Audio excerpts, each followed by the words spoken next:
Subscribe करना ना भूलें। सब्सक्राइब जरूर करें, बेल की घंटी जरूर बजाएं, आपको ये नोटिफिकेशन मिलता रहे।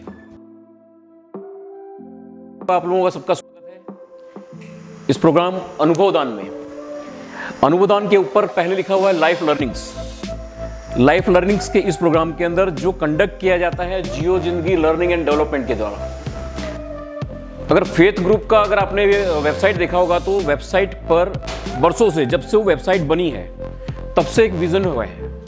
जो vision, our vision is to enhance the prosperity of society and inspire next generation towards growth. तो विजन का होना जरूरी है, लिखा होना जरूरी है, और ये विजन वही है।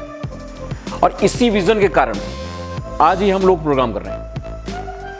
इसमें inspire next generation towards growth ढूंढ रहे थे कि क्या कैसे किया जाए। जो करंट जनरेशन है उनके पास एक बरसों का अनुभव इकट्ठा हो जाता है। वो बरसों का अनुभव वह इतने ही लोगों में बांट पाते हैं जितने लोग उनके पास टच में है। देखिए, इसी अनुभव के कारण ही हमारा विकास हुआ है। आज दुनिया जिस स्तर पे पहुंची हुई है, आज जितनी सुख सुविधाएं बढ़ी हुई है, कहीं ना कहीं किसी न किसी ने अपने अनुभव को इस तरह बांटा था। हम जिस वक्त महाभारत रामायण का जमाना था, उस वक्त रथों का जमाना था। आज रॉकेट और हवाई जहाज का जमाना है, तो चीजें बदलती गई।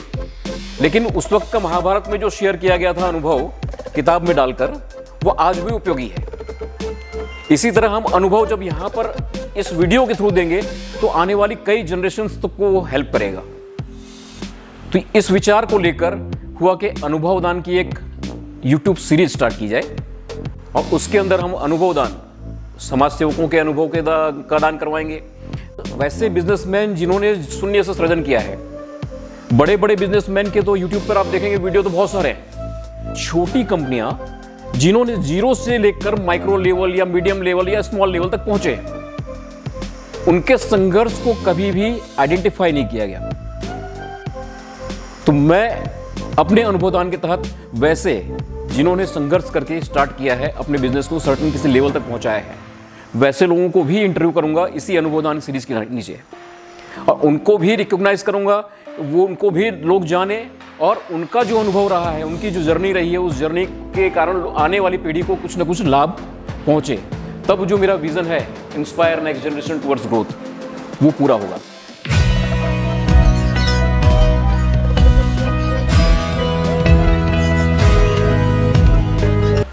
नमस्कार दोस्तों, एक बार फिर से स्वागत है आप सभी का मेरे प्रोग्राम अनुभवदान, जो लाइफ लर्निंग्स टाइटल के नीचे चल रहा है।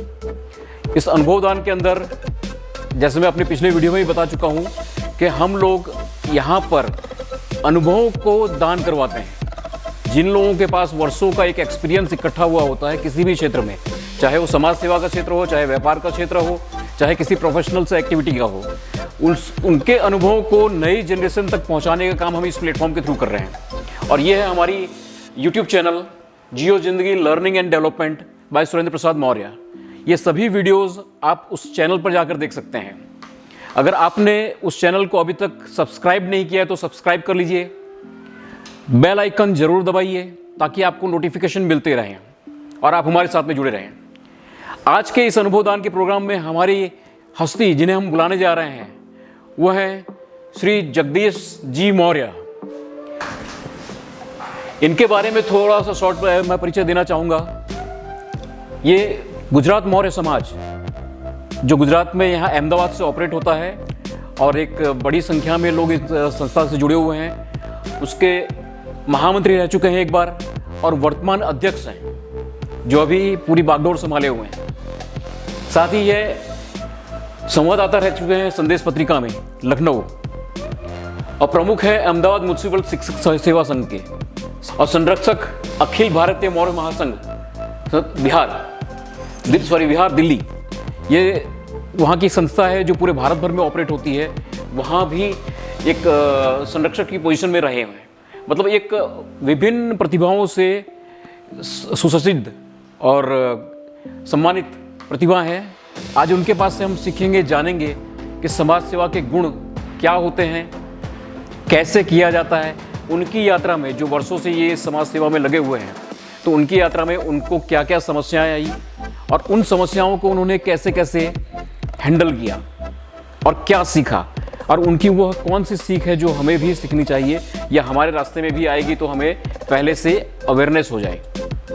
कोई अगर हमें गाइड कर देता है कि आप इस रास्ते जा रहे हैं और इस रास्ते में कांटा है या खड्डा है, तो हम सावधान हो जाते हैं। आज यही काम जगदीश जी करने वाले हैं अपने पूरे समाज के लिए। सबसे पहले मैं चाहूँगा कि जगदीश जी का स्वयं का परिचय जगदीश जी स्वयं अपने आप दें, उनके परिवार से हमको मिलाएं, उनके पूरा इतिहास बताएं, वो कैसे आगे बढ़े हैं, आज यहाँ तक जब अध्यक्ष की कुर्सी तक पहुँचे हैं तो उनकी यात्रा कैसी रही है, ये जरा हमें गाइड करें। और उसके लिए गाइड के लिए मैं चाहूँगा कि विश्वास जी इनकी हेल्प कीजिए कि कुछ तस्वीरों के माध्यम से हमें बता पाएँ, प्लीज़। ये मेरी शादी की तस्वीर है, सन 1988 की गांव की तस्वीर है। वैसे मेरे माता पिता के हम 2 भाई, 1 बहन, तीनों ही फ़िलहाल सपरिवार अहमदाबाद में निवास करते हैं।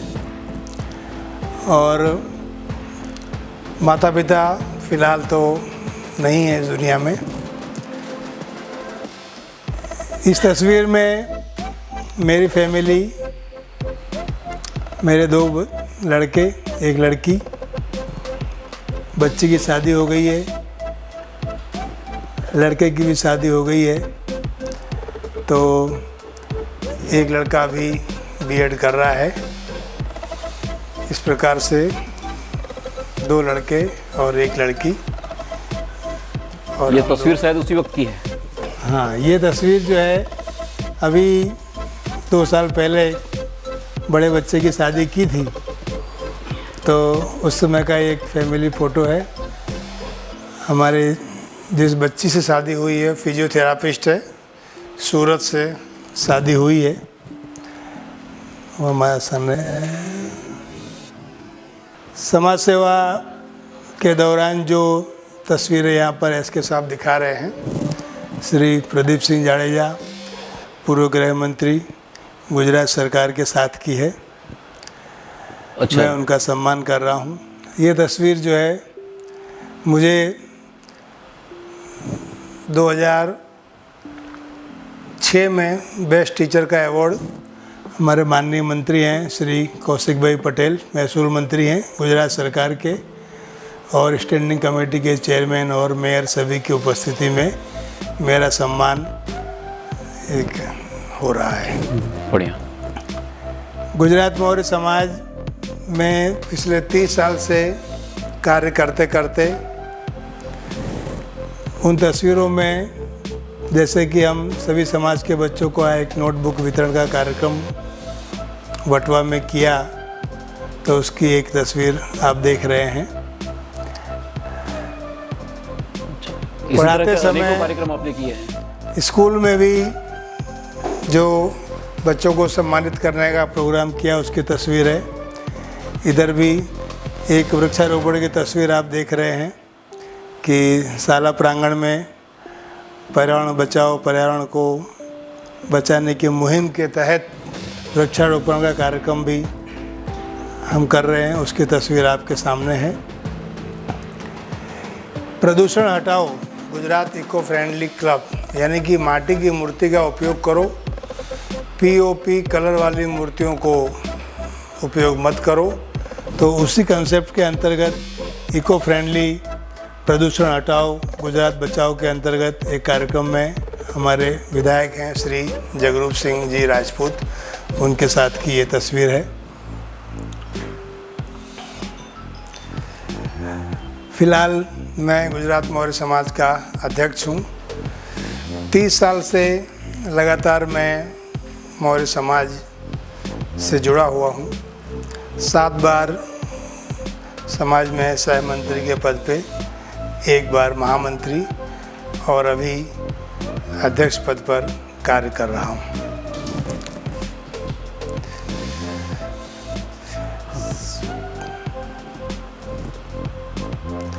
ये हमारे सांसद हैं श्री हसमुख पटेल साहब। उनके जन्मदिन के अवसर पर एक कार्यक्रम शारदाबेन हॉस्पिटल में किया था, तो उसके रिलेटेड फ़ोटो हैं शारदाबेन हॉस्पिटल का। ये जगदीश पटेल जी हैं, ICFI यूनिवर्सिटी के चेयरमैन हैं, मेरा सम्मान कर रहे हैं। श्री हिम्मत सिंह पटेल विधायक हैं बापू नगर विधानसभा के, तो एक स्नेह मिलन कार्यक्रम में साथ में हैं, उसकी तस्वीर है। श्री रूपाणी साहब हमारे पूर्व मुख्यमंत्री, उनके साथ भी स्नेह मिलन के समय की एक तस्वीर जो दिखाई पड़ रही है। अखिल भारतीय हिंदी समाज की जो हमारी ऑफिस है बापू नगर में, उसमें नवनिर्वाचित जितने भी हिंदी भाषी कॉरपोरेटर हैं उन सबका एक स्वागत सम्मान का कार्यक्रम किया है। उसी के तहत की ये तस्वीर है। श्री हिम्मत सिंह पटेल, जगरूप सिंह राजपूत, श्री DG वरदियारा साहब पूर्व IPS, बहुत ही बड़ा नाम, तो उनके साथ भी थोड़ा काम करने का मौका मिला, उसकी तस्वीर है। श्री हरिन पाठक साहब सभी परिचित हैं, पूर्व केंद्रीय गृह राज्य मंत्री, रक्षा राज्य मंत्री, 27 साल से लगातार संसद में अहमदाबाद के सांसद रहे। श्री केशव प्रसाद मौर्य, लखनऊ एक बार जाने का मौका मिला, जाते तो रहते ही थे पर उनके ऑफिस में उनसे मिलने की बात हुई और उनके साथ की ये तस्वीर है। यहाँ के कई लोग भी हमारे साथ तस्वीर में हाजिर हैं। श्री भूपेंद्र सिंह जी चुड़ासमा, शिक्षा मंत्री श्री, के साथ भी हम साम्राज भाई और समाज से कई लोगों के साथ उनको मिलने के लिए गए थे। एक छोटा सा चेक भी उनको अर्पण किया था, तो उसी सिलसिले में उनके साथ की ये तस्वीर है। ये ICFI यूनिवर्सिटी का एक प्रोग्राम था, उसमें जाने का मौका मिला, उसकी ये तस्वीर है। अलग अलग क्षेत्रों में काम करते करते, खास करके गुजरात मौर्य समाज, हिंदी सेवा समाज, उन सब समाजों में जो तस्वीरें आपको दिखाई पड़ रही है, अधिकतर अपने ही गुजरात मौर्य समाज की तस्वीरें हैं और अलग अलग अपने स्वजातीय बंधुओं के साथ जी ये तस्वीरें हैं। नहीं, बहुत बढ़िया, बहुत ही मतलब अनेकों जगह पे एक साथ में आप रहे हैं, तो वाकई में आपका जो कार्य है सराहनीय है और आपकी जो ये राजनीतिक पकड़ है जो आपने बनाई हुई है, ये तस्वीरों से झलक रहा है और कहीं ना कहीं ज़रूर ये समाज को उपयोगी रही होगी। प्लीज़ कृपया। तो अभी इस जर्नी को कंटिन्यू रखते हुए हम लोग कुछ आपके अनुभवों को जो लोगों के उपयोग में आ सके उसको भी हम लोग जानना चाहेंगे।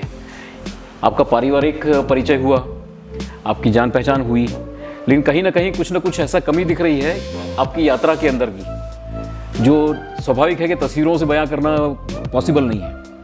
तो कहीं ना कहीं हम चाहेंगे कि आपके द्वारा हमें पूरी जानकारी मिले।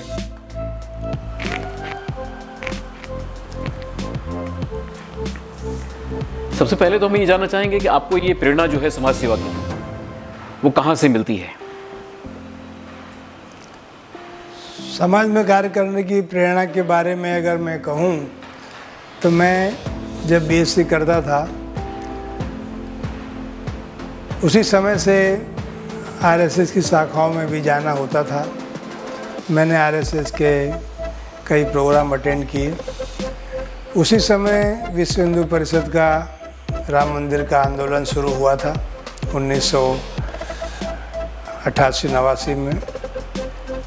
तो इन सब के बीच रहते रहते और हमारे स्वर्गीय पिताजी, जो कि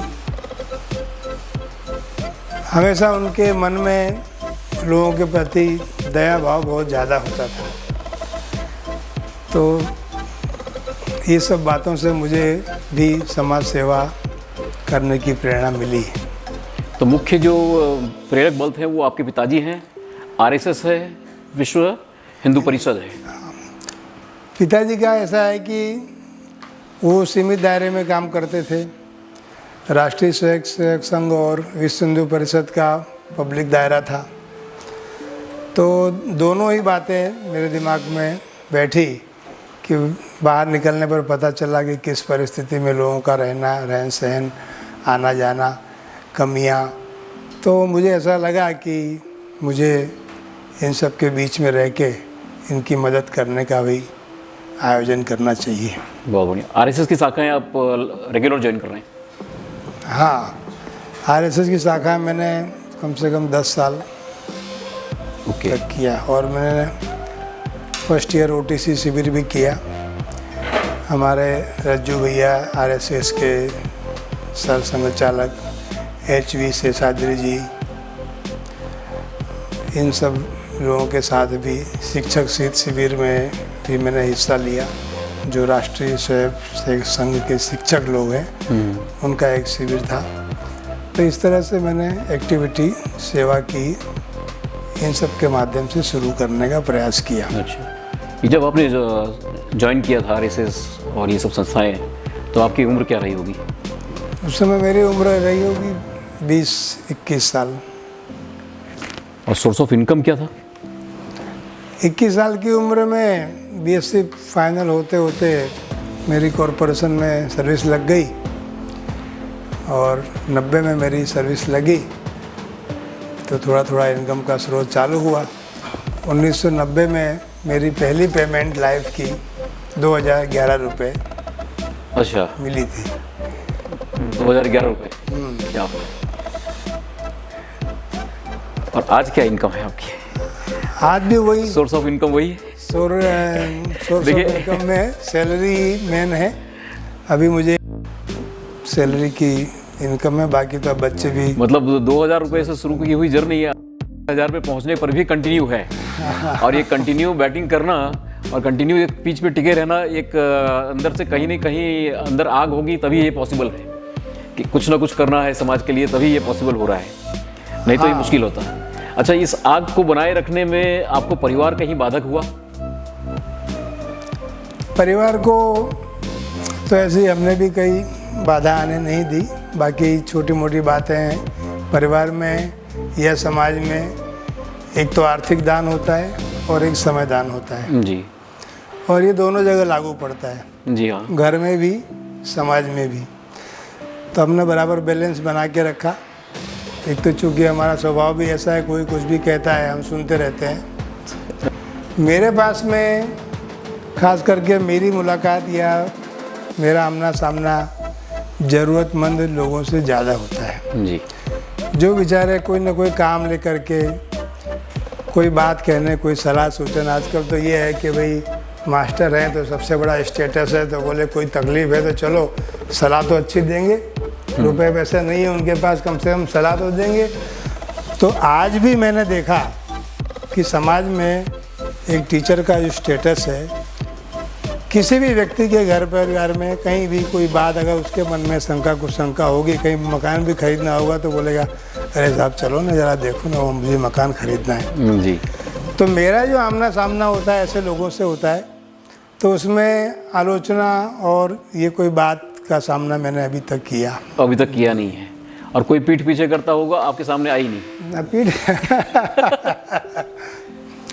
पीठ पीछे कोई करता है तो मुझे कोई कहने नहीं आता है।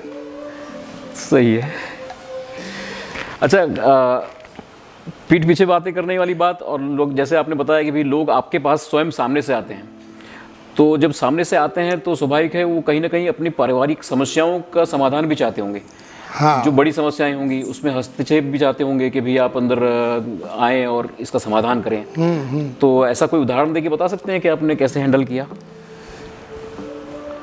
अब जो लोग अपेक्षा से हमारे पास आते हैं या आने की कोशिश करते हैं, तो समस्याओं में तो या तो उनके घर परिवार की समस्या होगी और या शादी ब्याह के रिश्ते को लेकर के कोई अनबन हुई हो, उसकी कोई समस्या होगी। मुख्यतः दो ही बातें अभी फ़िलहाल होती हैं। जी। तो उनकी बात भी सुनते हैं, समझते हैं, और हमको ऐसा लगता है कि यह आदमी वास्तव में सही है मेरे मन में। सामने तो हम कुछ नहीं कह सकते हैं उसको कि मेरा स्वभाव ही नहीं है, और योग्य लगता है तो हम कोशिश करते हैं जी, उसकी बात को जिससे कहना है उससे। जी। रही बात शादी विवाह के मैटर को लेकर के, तो उसमें तो जब तक दोनों पक्षों को बात करने के लिए चर्चा में शामिल नहीं किया जाए तब तक वो बात बनती नहीं है। जी। तो कोई भी एक व्यक्ति अगर अपनी कोई बात इस संदर्भ में लेकर के कहता है कि मेरी ये बात है, वो जा नहीं रहा है, वो ऐसा बोलता है, ऐसा बोलते हैं, तो ठीक है, मुझे ऐसा लगेगा तो उनसे हम बात करते हैं। लेकिन अगर कोई गंभीर बात है तो दोनों की सहमति से ही दोनों से आमने सामने समझौता करने का प्रयास करते हैं। जी। और अगर बात बन जाती है दोनों को, तो सबसे अच्छा हम अपने आप को समझते हैं कि चलो ये काम आपके माध्यम से अच्छा हो गया। जी जी। तो आपके गुणों में मतलब एक चीज़ मैं जो समझ पा रहा हूँ कि आप स्वयं पहले तो उसको जज करते हैं, आपको लगता है कि उचित है तब आगे बढ़ते हैं। हाँ। मान लीजिए ये सब सावधानी रखने के बावजूद भी कभी टकराव की कोई स्थिति आ गई, या ऐसा कुछ ऐसा आपको याद आ रहा हो कि कोई टकराव की स्थिति आई थी? टकराव की स्थितियाँ आई हैं समाज के नेटवर्क में, बहुत सारे जगह हमने देखा है, पर मेरा ये व्यक्तिगत अभिप्राय रहा है कि भाई अगर दोनों पक्ष टकराव की स्थिति में हैं, कोई बात चर्चा हो रही है, उसको ऐसा लग रहा है कि भाई ये तो गलत है, सामने वाले को बोल रहा है कि ये बोल रहा है वो भी गलत है, तो कई बात विवाद हो जाता है, कभी अनाप शनाप बोलने की नौबत आ जाती है, तो भाई हम उस मीटिंग को वहीं पूरी कर देते हैं कि भाई अभी आप लोग गुस्से में हो, जाओ 1 महीने तक सोच समझ के उसके बाद हम आप दोनों को बुलाएंगे, जिससे उस समय जो टकराव है कहीं मारामारी ना हो जाए। तो हमने अगर भांप लिया कि मामला आगे बढ़ रहा है जी, तो उसको हमने कहा कि चलो अब अभी आप लोग गुस्से में हैं, घर पे जाके सोचो क्या करना है, 1 आध महीने का समय लो, उसके बाद में फिर हम मीटिंग करेंगे। तो कम से कम उस ऑन द स्पॉट जो टकराव होने वाला था वो टल जाता है। वो टल जाता है। वाकई में ये बहुत बड़ी बात है और बहुत बड़ा गुण है जो आप ये सब बता रहे हैं, क्योंकि वो क्षण होता है जब आवेग में होते हैं लोग, अगर वो क्षण को निकल जाने दिया जाए शांति से, अगर शांत रहें तो टकराव की एक बड़ी समस्या हल हो जाती है। बाद में फिर उनको एहसास भी होता है कि हाँ आपने समय दिया तो कुछ हमको समझ में आ रहा है। हमने कहा ठीक है। तो ये आपने किसी अनुभव से सीखा होगा ये चीज़? अरे कई एक किस्सों में ऐसा हुआ, कई एक किस्सों में ऐसा हुआ। उसके बाद में आपको ये चीज़ समझ में आई कि टकराव में का जो क्षण है वो निकाल दिया जाए बस कैसे भी, बस। हाँ, बहुत अच्छी बात है। अरे इसके साथ हम जानते हैं, सुनते देखते हैं, बड़े बड़े गाँव में पहले और अभी भी खाप पंचायतें चलती थी। जी हाँ। अब खाप पंचायतों ने जो डिसीजन दे दिया, यानी वो उसको या लड़का हो या लड़की हो या कोई भी फैमिली, उसको मानना ही पड़ता है। पत्थर की लकीर, कोई भी कानून उनके आगे चलता नहीं है। जबकि ऐसा कोई कानून नहीं है कि आप पंचायत करो और आप ऑर्डर दे दो, आप जजमेंट दे दो। जी हाँ, वो आप भी समझते हैं, हम भी समझते हैं। बिल्कुल बिल्कुल। संविधान तो अभी बना है बराबर। उससे पहले तो ये जो भी कोई काम होगा या तो समझाने बुझाने से होगा या कानून के दायरे में लड़ाई लड़ने से होगा। जी। तो मैं किसी को अपना डिसीजन मनवाने का प्रयत्न करूं और किसी को ऐसा लगे मेरे प्रति अन्याय हो रहा है, समझने से अगर समझ में आता है तो ठीक है, नहीं तो बहुत सारे रास्ते आपके पास में हैं। जी बिल्कुल। हमारा काम समाज के वती आपको दोनों को इकट्ठा करके और पूरी बात समझ के किसी गिले शिकवे हों, कोई मन मुटाव हो तो दूर करने का एक हमने सकारात्मक प्रयास किया है। जी जी जी। आगे आपके ऊपर निर्भर है। बहुत बढ़िया, बहुत बढ़िया। तो जगदीश जी, आपकी सबसे बड़ी कमजोरी क्या है? कमजोरी ये है कि सही समय पर, खास करके उचित समय पर उचित उत्तर मैं नहीं दे पाता हूँ। यानी सोच समझ के देने में मैं मानता हूँ। अच्छा। तो हो सकता है कई बार ऐसा हो तो मैं ऑन द स्पॉट उसका उत्तर नहीं दे पाता हूँ। तो इसको आप कमजोरी मानते हैं? हाँ, ये लेकिन हो सकता है कि शायद यही ताकत हो। यही आपकी ताकत है। और मेरा नेक्स्ट क्वेश्चन तो एक्चुअली आपको मैं यही पूछना चाह रहा था कि आपकी ताकत कौन सी है। एक जिसको आप कमजोरी कह रहे हो तो हमारी दृष्टि में तो ताकत है। तो अब ताकत कौन सी है जिसको आप मानते हैं कि आपकी ये ताकत है? बस ताकत यही है, ज़्यादा से ज़्यादा सुनने की ताकत है, जी सहन करने की ताकत है, गुस्सा नहीं होने की ताकत है। जी। हमने कभी आज तक, मुझे याद नहीं कि कब मैं गुस्सा हुआ होऊंगा तो मैं खुद के ऊपर ही, अच्छा। और वो भी मेरा गुस्सा क्षणिक होता है, आधा घंटा 1 घंटा, फिर मैं अपने आप को स्टेबल कर लेता हूँ, चलो चलेगा, सही है, बहुत बढ़िया। Let go. तो एक्चुअली अपने मनुष्य जीवन की यात्रा के अंदर जो एक स्टेज होता है जहाँ पर कुछ बातें प्रभाव नहीं करती, भावनात्मक हमें असर नहीं आता, लगभग उस स्टेज के बहुत करीब आप पहुँच रहे हैं। तो एक ये संन्यास की यात्रा का भी एक स्टेज है। आप लोगों ने वाकई में अगर कहीं कोई प्रोग्राम ऐसे सुने होंगे, देखे होंगे अध्यात्म के बारे में, तो इस लेवल तक पहुँचना भी एक अचीवमेंट है कि कोई कुछ कहे हम पर प्रभाव ना हो, शांत रहें। तो वाकई में आप एक लेवल को ये भी क्रॉस कर चुके हैं। आपकी इस यात्रा में कोई ऐसा मुश्किल टास्क आया हो? सेवा की भावना अगर मन में हो तो हर मुश्किल काम आसान लगता है। जी। लेकिन चूँकि जाहिर क्षेत्र में काम करते हैं तो बहुत से लोग अपेक्षा लेके अपने काम के आते हैं, कितने लोगों का काम नहीं हो पाता है। जी। और कई बार ऐसा काम जो होने वाला होता है और नहीं हो पाता है, तो मुझे दुख होता है कि ये बेचारा मेरे घर पे स्कूल में कितनी बार आया पर मैं इसको मदद नहीं करवा पाया। तो ये सब मुश्किल टास्क में मतलब कि ये आप नहीं करवा पा रहे हैं, तो इसके अलावा और ऐसा कोई बड़ा टास्क हो जिसको लगा कि हम मुझे करना तो था? हाँ, बड़े टास्क में जैसे कि मैंने बताया कि स्कूल में सर्विस के दौरान एक बार एक बच्चा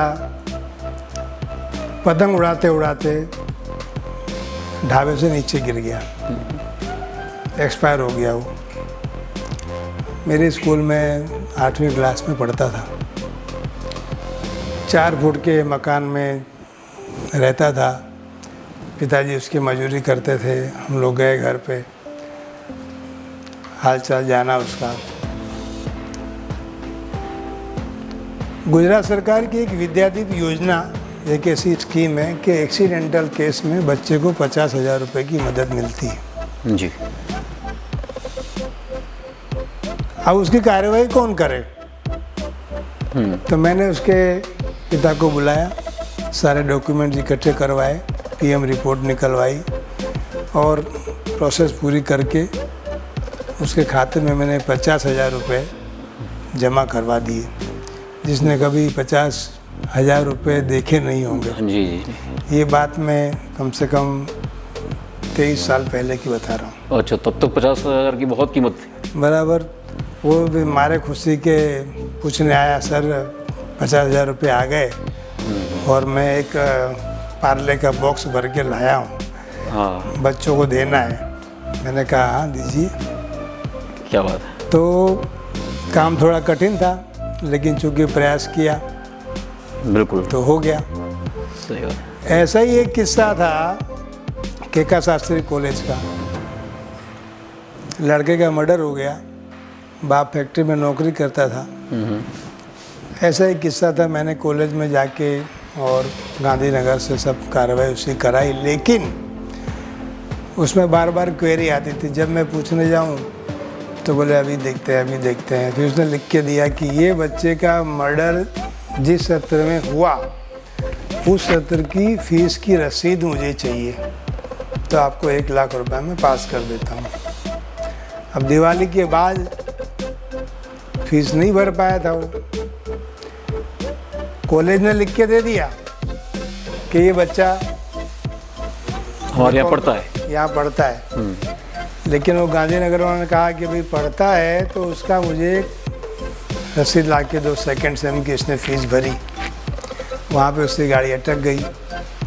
तो मुझे बहुत दुख हुआ कि इतना सारा प्रयास किया और छोटे से काम, मतलब एक छोटी सी बात, यानी फीस वगैरह नहीं भर पाया और उसको हम 1 लाख रुपए की मदद नहीं पहुंचा करवा पाए। पाए। तो ये आपके मन में अफसोस रह गया। अच्छा, कभी कोई ऐसी घटना हुई है कि जब आपका स्ट्रेस लेवल है बहुत हाई रहा हो इसी कार्य के अंदर, समाज सेवा के कार्य के अंदर ही? अब उसमें ये है कि जब आदमी गुस्सा नहीं करता, शांत स्वभाव रहेगा, तो मैं मानता हूँ कि स्ट्रेस भी कम रहेगा। लेकिन एक आध घटनाएं जीवन में घटी हैं कि एक समय मेरा प्रमोशन होने वाला था स्कूल में, मेरे पास सब चीज़ें उपलब्ध थी, साम दाम दंड भेद हर कुछ, जी। लेकिन फिर भी मेरा प्रमोशन अटक गया, नहीं हो पाया।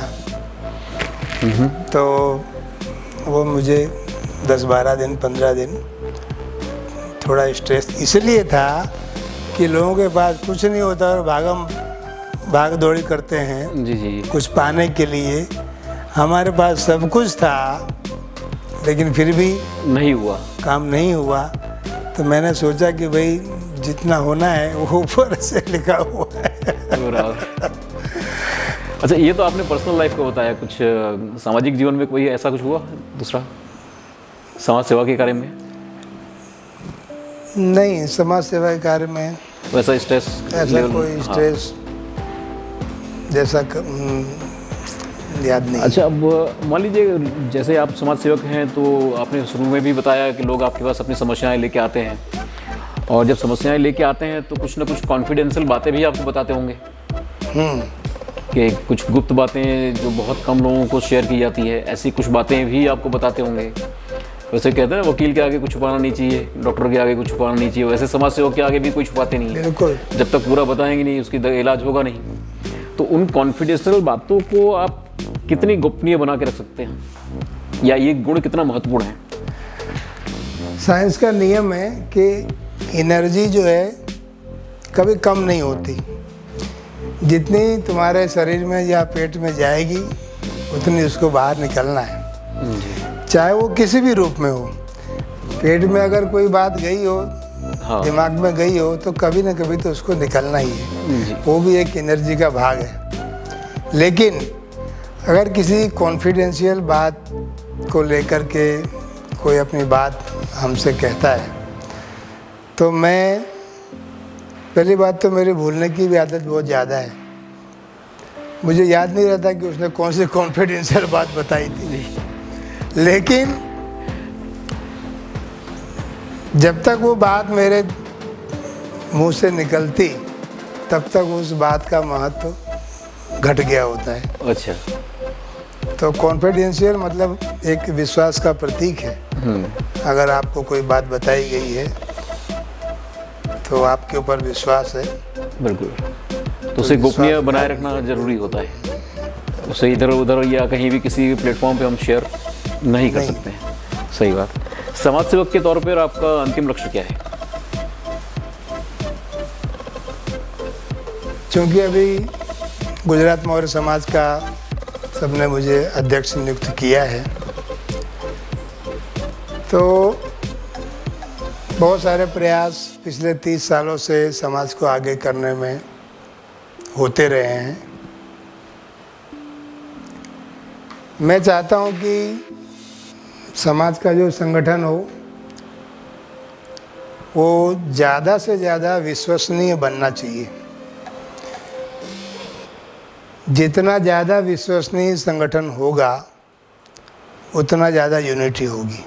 जी।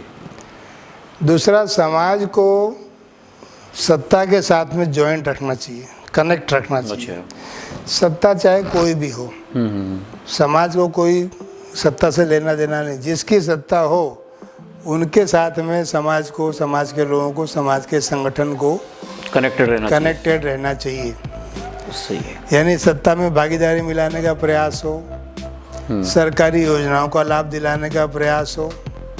जी। तो मेरा प्रयास ये है कि जो भी सत्ता हो उसके नज़दीक समाज को रखना है। रखें, मतलब ये आपका लक्ष्य है कि समाज को आप जितना हो सकेगा पॉलिटिकली कनेक्ट करने का ट्राई करेंगे। अब आप जैसे समाज सेवा में आप चल रहे हैं तो कई समस्याएं आती होंगी जिनका समाधान आप करते हैं। सामाजिक तौर पे तो आप समाधान करते ही करते हैं, लेकिन साथ साथ में कानूनी समाधान भी होते हैं। तो आप किसको श्रेष्ठ मानते हैं? आप कानूनी समाधान को श्रेष्ठ मानते हैं या फिर सामाजिक समाधान को? समाधान दोनों तरह से होता आया है। सामाजिक समझौता अगर सबके बीच में, समाज के बंधुओं के बीच में बैठ के अगर छोटे मोटे भेदभाव दूर हो जाते हैं तो जो आपसी तालमेल, भाईचारा, श्रद्धा, प्रेम, व्यवहार बना रहता है। कानूनी दायरे में आकर अगर कोई समझौता बाय फोर्स, बाय ऑर्डर होता है तो जो कटुता है मन में, ईर्ष्या है, देश, राग, भेदभाव, ये फिर दूर होते होते थोड़ा समय लगता है जी। तो मैं ये मानता हूँ कि सामाजिक समझौता ज़्यादा उचित है सामाजिक दायरे में रहते हुए। अच्छा, सामाजिक जब आप कोई निर्णय करते होंगे या आप जब ये निर्णय करते होंगे तो स्वाभाविक है आप अकेले नहीं रहते होंगे, आप 4 लोगों 5 लोगों को पंच को लेके बैठते होंगे। और उस वक्त कानून का भी एक दायरा होता है और उस कानून के दायरे में ही आपको सामाजिक समाधान भी करने हैं। बिल्कुल। तो ये चैलेंजिंग रहता है। चैलेंजिंग तो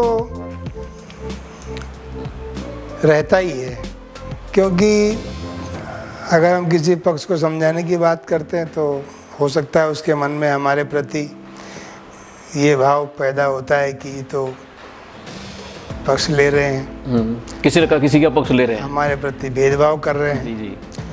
तो ये बातें तो आती है, लेकिन जो न्यायपूर्ण बात है उसको तो कहना ही पड़ेगा जी। कि अगर आप पे गलती है तो आपको कहना ही पड़ेगा। आप मानो नहीं मानो ये सेकंड मैटर। आप हमारे पास आए हो तो कम जो गलत है, जो ये पंच लोगों को गलत दिखाई पड़ रहा है, उसको तो आपको सुनना ही पड़ेगा। मानो नहीं मानो आपका मैटर है। तो जो सही बात है वो तो कहनी पड़ती है। जी हाँ, जैसे एग्जांपल अगर मैं एक लूँ तो आजकल दहेज की जो प्रथा पुरानी थी, पुरानी अभी भी है कहीं कहीं, लेकिन कई मामलों में दहेज नहीं लिया गया होता है। लेकिन फिर भी किसी कारण से अगर दोनों जोड़ी बिगड़ रही है और लड़की ये कानूनी तौर पे आरोप लगा देती है कि ये दहेज मांगा, जो कि रियल फैक्ट नहीं है। अब कानून को नहीं पता है लेकिन समाज को पता है, तो उस कंडीशन में उस दायरे में रह के समस्याओं का समाधान करना, तो शायद आप इसी की बात कर रहे थे कि आपको सब स्पष्ट पता होना चाहिए, और या पता है तो आप उसी दायरे में समाधान चाहेंगे। नहीं पता है वो सही बात है, लेकिन पता है इस बात को हम कोर्ट में जाने के बाद उसमें कोई हमको इंटरेस्ट नहीं है जी। अगर आप कोर्ट में गए तो कोर्ट में अपने अपने बातों को रखो, कोर्ट का फैसला सुनो। हमने तो आपको समझाया था जी, आखिर कोर्ट भी वही समझा के आपको भेजेगी। समाज सेवा में कभी गालियां मिली है? किसी न किसी पक्ष के मन में जरूर ये बात हुई पैदा कि मेरी बात आपने सुनी नहीं ध्यान से या गौर नहीं किया, लेकिन गाली वाली तो सामने किसी ने दी नहीं, उल्टा हमने ज़रूर बोल दिया होगा। क्योंकि जब गुस्सा लगती है, सारे के सारे जो भी सम्मानित समाज के मेंबर पंच लोग बैठे हैं, और अगर उनकी बात सबकी आप नहीं मान रहे हो तो हम अगर वहाँ हैं तो फिर गुस्सा तो लगता ही है। सही है। हाँ। ओके। कभी आपको कानूनी ट्रायल का ये गुस्सा आ जाता है तो कभी कानूनी ट्रायल का भी ट्रायल आपके ऊपर चला हो, ऐसा कुछ लेना पड़ा हो कोई है? नहीं, ऐसा कुछ नहीं है। मौर्य समाज के आप अभी वर्तमान अध्यक्ष हैं, मौर्य समाज को लीड कर रहे हैं, उसको दिशा निर्देश दे रहे हैं। तो मौर्य समाज की कुछ अच्छाइयों के बारे में बताइए और कुछ बुराइयों के बारे में बताइए। सबसे पहले अच्छाइयाँ बता दीजिए। अच्छाइयों में तो ऐसा है कि समाज जो है बहुत बड़े पैमाने पर चल रहा है। शुरुआत की थी वहाँ से लेके आज तक हर क्षेत्र में समाज ने डेवलपमेंट किया है, सबका साथ सहकार एक दूसरे को मिलता है, तो अच्छाइयाँ तो बहुत ज़्यादा हैं। जी एक दूसरे को हेल्प करना, चाहे एजुकेशन हो, चाहे शादी विवाह हो, समूह विवाह हो, समाज चलाने के आर्थिक सज्जता की बात हो, सब में एक दूसरे का कोऑपरेट होता है। कभी ऐसी कोई बात नहीं आती है कि समाज को लेकर किसी ने नेगेटिव बात की हो, यानी सब अच्छा है। जी, और समाज में जागृति आ रही है अभी, बिल्कुल शिक्षा के प्रति भी जागृति आ रही है, और ये दहेज के प्रथा के बारे में भी मतलब जागृति आ रही है। हाँ। और फिर भी आपको लगता है किसी चीज़ में कोई सुधार की ज़रूरत है और भी है?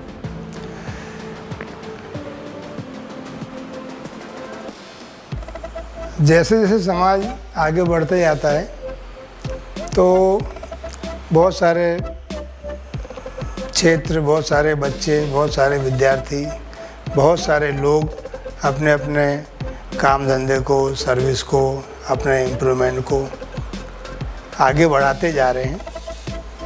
क्योंकि मेरा ये मानना है कि आने वाला समय और आज का समय वो टेक्नोलॉजी का समय है। जैसे भी आपने सब देखो, अपना काम पूरा टेक्नोलॉजी पे चल रहा है। जी, तो टेक्नोलॉजिकल एजुकेशन वो आने वाले समय की मांग है। जी, तो समाज की नई जनरेशन को इस टेक्नोलॉजी पर इस दिशा आगे बढ़ना में चाहिए। हमारा प्रयास रहेगा कि आप जो है इस क्षेत्र पे आगे बढ़िए। तो समाज सुधार के कोई कार्यक्रम जो आप चला रहे हो इसी बैनर के नीचे? हाँ, इसी बैनर के नीचे तो शिक्षा के क्षेत्र में है, समूह विवाह के क्षेत्र में है, ब्लड डोनेशन के क्षेत्र में है। तो ये सब कार्यक्रम समाज सुधार के चलते आए हैं, लगातार चल रहे हैं। लगातार चल रहे हैं। जी, और इसमें व्यक्तिगत हेल्प भी की जाती है, बीमारी वगैरह को लेकर, कोई कैंसर है, किडनी है, ऐसे भी जो पिछड़े लोग बेचारे आते हैं तो उनको हम हेल्प करते हैं। वो एक समाज के नाते ही हेल्प होती है। पता चला कि कहाँ यूपी से आया है लेकिन अब यहाँ पर एडमिट है, कैंसर हो गया है, तो उसके लिए प्रयास करके हमने उसको मदद तो की है, मदद करवाई है। जी। तो अगर ये जो मदद आप लोगों को करते हैं, तो इस मदद का मेरे ख्याल से आज इस वीडियो के थ्रू तो काफ़ी लोगों को संदेशा पहुंच जाएगा, और लोग संपर्क करना भी चाहेंगे ऐसी संकट की घड़ी में कोई भी आपको। लेकिन फिर भी मेरे ख्याल से कोई ऐसा माध्यम जहां पर आप रेगुलर इन चीज़ों को प्रसारित कर पाएँ कि आप इस तरह की संकट में मदद करते हैं या इस तरह की पोजीशन में आप हेल्पफुल हो रहे हैं, तो मेरे ख्याल से ज़्यादा उचित रहेगा। ये मेरा मतलब आपको जस्ट एक विचार है मेरा। अब मैं जानना चाहूँगा आपका कोई अचीवमेंट समाज सेवा में। इससे पहले कुछ देर पहले आप एक बता रहे थे कि आपने 50,000 रुपये उनको दिलवाया, एक नो डाउट अचीवमेंट है। इसके अलावा कोई और ऐसा अचीवमेंट जो आपको वाकई में सुख देता हो?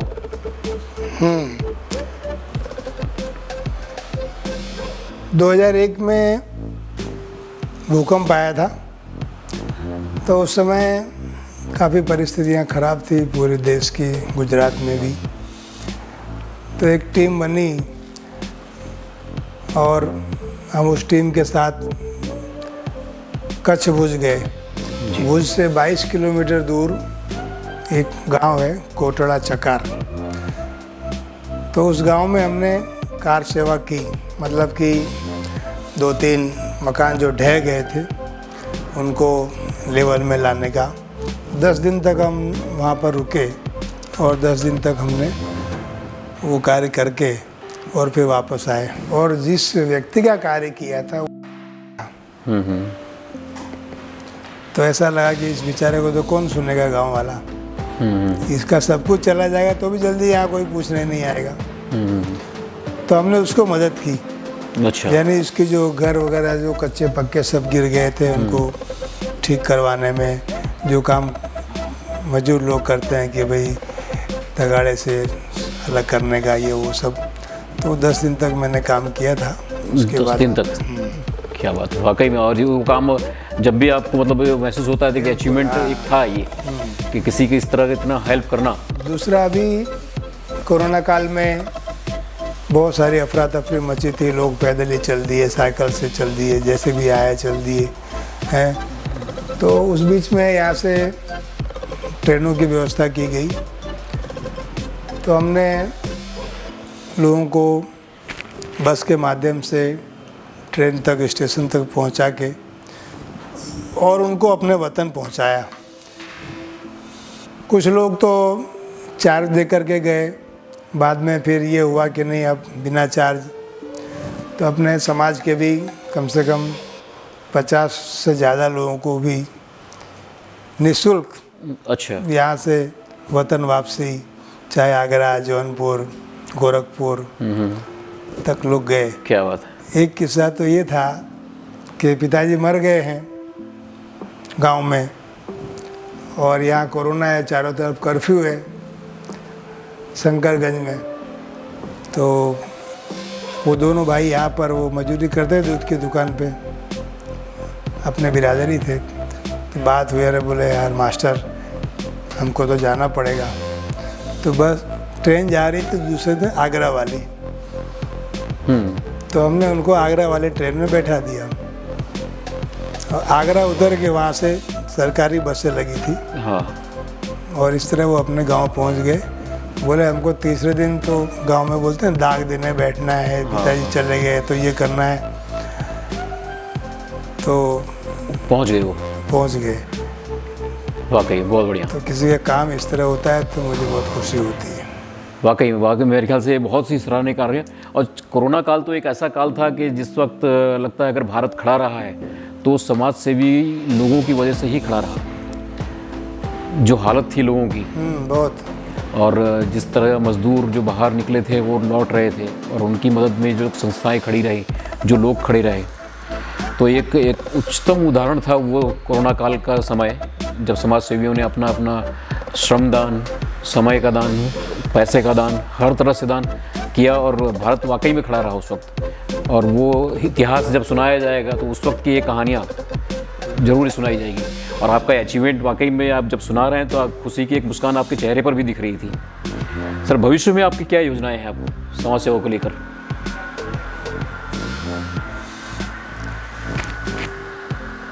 भविष्य में अगर कमेटी के और जो गणमान्य लोगों के साथ मिलकर, ख़ास तौर से बच्चों की, जो मैंने कहा कि आने वाला युग टेक्नोलॉजी का युग है, और उन बच्चों के लिए ऐसा सेमिनार का आयोजन करें कि वो पहले से ही तय करें कि उनको किस लाइन में जाना है, क्या बनना है। अभी तो लोग क्या आएंगे, बोले क्या करता है, बोले बीए कर रहा है, क्या कर रहा है, एमए कर रहा है, बस पढ़ने के लिए पढ़ रहा है, जिससे ये बताना पड़े कि हाँ लड़के ने या लड़की ने हमारे बीए कर लिया है, एमए कर लिया है। हाँ, शो करने के लिए डिग्री हो जाए। वो एक बेरोजगारी का ही भाग होता है आगे जाकर। बिल्कुल बिल्कुल बिल्कुल। तो वैसा ना करके कम से कम उसको अभी से तय होना है कि मुझे 8वीं 9वीं 10वीं के बाद फिर कौन सी लाइन पकड़नी चाहिए जी। हैं। जैसे लोग ITI कर लेते हैं, अब जो MA किया हुआ वो नौकरी के बिना फाफा मार रहा है, और जिसने ITI कर लिया है उसको 15,000 रुपये मिल रहे हैं। सही बात है, सही है। तो इसमें थोड़ा सोचना है। मतलब लोगों में ये अवेयरनेस लानी है कि वाकई में आपको किस दिशा में जाना चाहिए और कितना टेक्नोलॉजी के प्रति आपको अवेयर रहना चाहिए। बिल्कुल, है ना, ये आपका अगला लक्ष्य है जो आप करना चाह रहे हैं। अंत में मैं चाहूँगा आप समाज को क्या संदेशा देंगे? देखिए, हमारा इस प्रोग्राम का जो उद्देश्य है वो है कि आपके अनुभवों से समाज को, नए समाज सेवी लोगों को कुछ दिशा मिले। तो आप क्या संदेश देना चाहेंगे?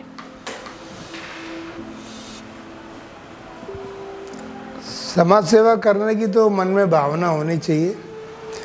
बिना मन में अगर कोई भावना नहीं है तो समाज सेवा नहीं हो सकती। दिखावटी समाज सेवा तो बहुत सारे लोग करते हैं। एक बार मैं हमारे प्रधानमंत्री जी को, जब यहाँ गुजरात में थे, मुख्यमंत्री भी नहीं थे, उसके पहले अच्छा, सामान्य व्यक्ति थे, और एक सेमिनार में बोल रहे थे, तो उन्होंने कहा कि भाई देखो, हम लोग सब जाहिर क्षेत्र में समाज सेवा में है, राजनीति सेवा में है। हाँ, राजनीति भी देखा जाए तो समाज सेवा ही है। समाज सेवा का भाग है। तो बोले लोगों को क्या बनना है ये तो पता है कि मुझे अध्यक्ष बनना है, कॉर्पोरेटर बनना है, चेयरमैन बनना है, मुख्यमंत्री बनना है, लेकिन क्या करना है इसका ज्ञान नहीं है। हाँ बन तो गए, आप मुख्यमंत्री बन गए, मंत्री बन गए, अध्यक्ष बन गए, जी जी।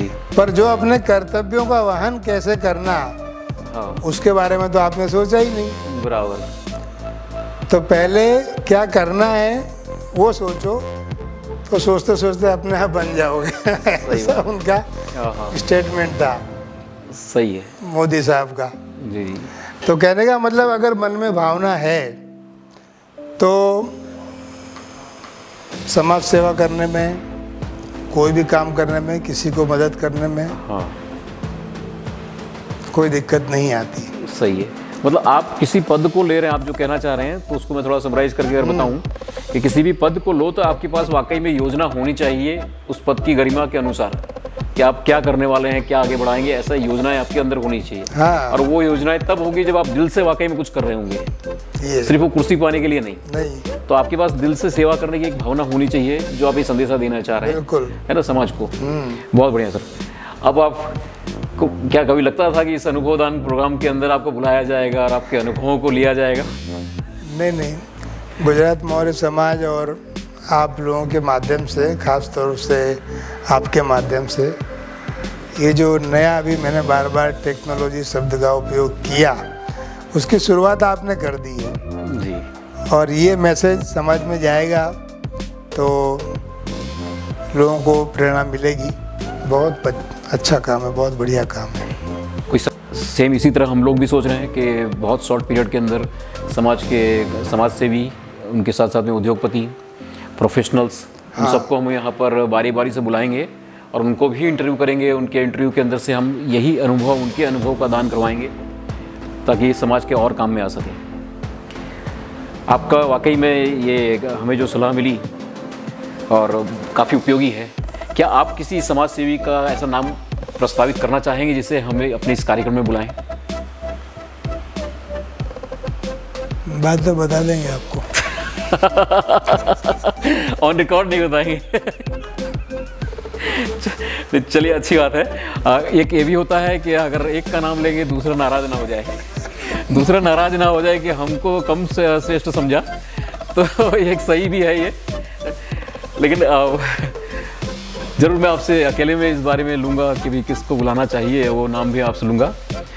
आप अब इस वक्त जब आपकी पूरी बातें सुन रहे हैं, आपने अपने अनुभव को शेयर किया है, तो यहाँ हमारे ऑडियंस बहुत सारे हैं जो सुन रहे हैं आपकी बातों को। इनके मन में भी ज़रूर कोई ना कोई सवाल चल रहा होगा जो आपसे पूछना चाहेंगे। तो अब मैं ये सेशन को ओपन कर रहा हूँ इंटरेक्शन के लिए। आप लोग अपने मन के जो भी सवाल हैं आप इनसे पूछिए। हाँ, सब्जेक्ट समाज सेवा का है, उस विषय को लेकर आप इनसे सवाल कीजिए, तो हम कुछ और जो शायद मैं नहीं पूछ पाया हूँ या नहीं जान पाए वो जान सकें। आपके दिमाग में कोई सवाल? हम तो क्या बोलते हैं, फैन है। भैया हम इनसे ही सीखते, वो लोग मत बोलना है तो सोच समझ के का घंटा 2 घंटा बाद जवाब दें। सही है। हम तो इनसे ही सीखते, अभी बाहर भी हमको बहुत कुछ सिखाया है 10 मिनट में। तो वैसे भी बंधु को हमें तराशना होगा जो राजनीति में इंटरेस्ट रखता है। हो सकता है उसके पास पैसे ना हो, लेकिन उसके पास वो काबिलियत हो लोगों से मिलने की, लोगों से सुनने की, लोगों की समाज सेवा करने की ताकत हो। तो ऐसे बंधु को हम सपोर्ट कर। तो आप कहना ये चाह रहे हैं कि वाकई इस दिशा में कुछ काम कर रहे हैं या नहीं? नहीं, आपने कहा कि समाज के गुजरात भर के सभी संगठनों के पदाधिकारियों को एक बार बुला के बात करनी चाहिए। अपने ने 6-7 साल पहले एक प्रयास किया था, अहमदाबाद, सूरत, बड़ौदा, आपको मालूम है, आप भी थे। तो सबकी राय लेकर के अपने फिर से बुला करके और उनका ओपिनियन लेके और संगठन को ज़्यादा मजबूती करना चाहिए। बहुत बड़ी अच्छा है। दूसरा, रही बात राजनीति की, तो अलग अलग लोग अपने अपने हिसाब से राजनीति करते हैं, सभी पार्टियों में राजनीति करते हैं। समाज को किसी भी एक राजनीतिक मंच से जोड़ना ठीक नहीं है। मैंने जो कहा कि जिसकी सत्ता हो समाज को उसके साथ में रखने का, सही है। चाहे कोई भी पार्टी की सत्ता हो, हैं। एक हमारे प्रोफेसर थे रायबरेली के, तो उनकी पुस्तक का विमोचन था, तो उन्होंने स्वामी प्रसाद मौर्य से अपनी पुस्तक का विमोचन कराया। कहीं चर्चा होने लगी तो मैंने कहा यार वो स्वामी प्रसाद जी को आपने बुलाया? अरे बोले कल समाजवादी की पार्टी होगी तो उसके मौर्य नेता को बुलाएंगे। आपने सही है। तो समाज तो क्या मतलब है, कोई किसी भी पार्टी में काम करता हो वो कोई मैटर नहीं है, लेकिन समाज जो है वो हमेशा सत्ता के करीब रखना चाहिए, जिससे उसको किसी तरह की अड़चन नहीं पैदा। अड़चनें तो बहुत सारी यूपी में हम जानते हैं, आप सभी उससे अवगत हैं। कि अनिल जी का भी कोई प्रश्न, हाँ अनिल जी का भी प्रश्न था। अध्यक्ष गुजरात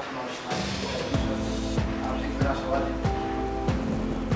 पूरे गुजरात में कितने मौर्य या मौर्य बंधु कुशवाहा, शहनशाह टाइटल लिखते हैं, उनका डेटा क्या आपके पास परफेक्ट अवेलेबल है या आने वाले फ्यूचर समय में आप अवेलेबल कर पाएंगे? सही सवाल है, इसकी ज़रूरत थी भाई। अब गुजरात में जहाँ जहाँ संस्थाएं चल रही है, वर्षों से संस्थाएं चल रही हैं, उन संस्थाओं के माध्यम से फिलहाल अभी तक तो जैसे कास्टिज्म की बात हो कि मौर्य कितने हैं, कुशवाहा कितने हैं, उस समाज के बिहार से रिलेटेड कितने हैं, उन सब का डेटा तो है, लेकिन अब वो क्या क्या कर रहे हैं वो डेटा उपलब्ध नहीं है। कि जैसे अपने इंदौर में B2B का भी मूव चालू किया है, B2B का बिजनेस टू बिजनेस, हाँ, तो उसके अंदर आपका विजन क्या है अहमदाबाद को लेके, बिजनेस स्ट्रीम को लेके आप क्या चाहते हैं अहमदाबाद एज ए अध्यक्ष सब मौर्य कम्युनिटी को आप किस तरह से विजन देख रहे हैं? सेकंड कि आने वाले टाइम पे ऐसा पूरे गुजरात में जितनी भी सिटीज है आप उसको कैसे मर्ज करना है B2B के अंदर, क्योंकि बिजनेस में की ज़्यादा जरूरत है समाज के अंदर, तो उसके अंदर आपका विजन क्या है? बिल्कुल B2B का जो कंसेप्ट शुरुआत में आया, उसके बाद 2 प्रोग्राम रखे, हमने भी अटेंड किए, और कैलाश जी को पता है हमने तो अभी जो कार्यक्रम किया उसमें जो छोटी मोटी खरीदी थी उसके लिए भी B2B वालों को याद किया था। बात ये नहीं है कि कोई सामान मिले या लाभ मिले, नहीं, लोगों को पता चले कि भी समाज को इतनी इतनी वस्तु की ज़रूरत है जिसकी 10,000 रुपये कीमत है, किसी के पास हो तो लाओ। और वो प्रयास मैंने कैलाश जी को बोला, इन्होंने प्रयास किया, आज नहीं तो कल कम से कम पता तो चला, और हमने तो ये प्रयास शुरू कर दिया कि समाज को अगर कोई चीज़ की ज़रूरत है तो पहले इसमें लिख दो B2B वाले में कि ये चाहिए, और इन्होंने लिखा, तो बहुत अच्छा प्रयास है, और धीमे धीमे इसको अपने आगे करेंगे। यानी हमारा प्रयास तो चालू है। आपने पूछा, बहुत अच्छा है, और इसको अब दूसरी जगह यानी कि आउट ऑफ अहमदाबाद के बाहर मर्ज करना है ना, तो देखिए उस दिशा में काम कर रहे हैं और जल्दी कुछ परिणाम आएगा। सहयोग बना रहे हैं सबका, बस ये ज़रूरी है। परफॉर्मा एक बना के फिर वहाँ के जो बिजनेसमैन हैं उनका ओपिनियन लेने के लिए भेजते हैं, और बिल्कुल इसका जो व्याप है वो बड़ा करना चाहिए, तो बेटर रहेगा समाज। ठीक है, मेरे ख्याल से अब कोई प्रश्न किसी का? B2B इससे पहले शायद हम इस जगह पे इतनी मात्रा में नहीं करेंगे, लेकिन आज यहाँ तक आए हैं, आज अनुभव दान हो रहा है, सब ये एक सोच होनी चाहिए।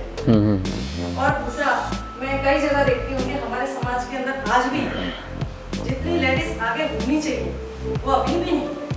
मैं दूसरे समाजों को भी फॉलो करती हूँ, पटेल समाज वहाँ भी मैं जा रही हूँ, बीजेपी से भी रिलेटेड मेरे कुछ काम होते हैं, मैं वहाँ भी जाती हूँ, तो वहाँ मैंने ऐसी लेडीज से देखी जो काफ़ी आगे हैं।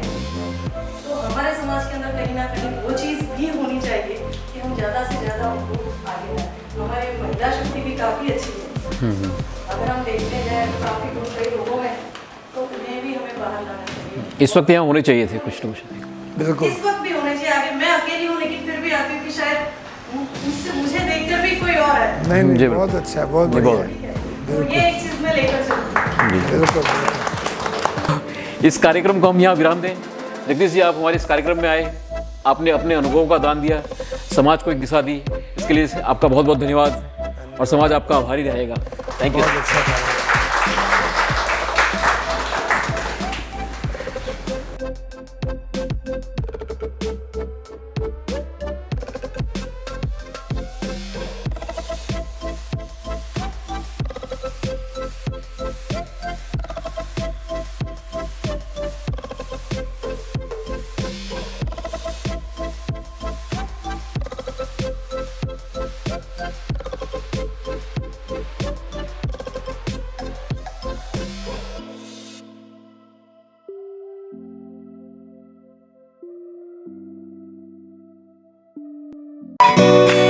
लाइक सब्सक्राइब करना ना भूलें।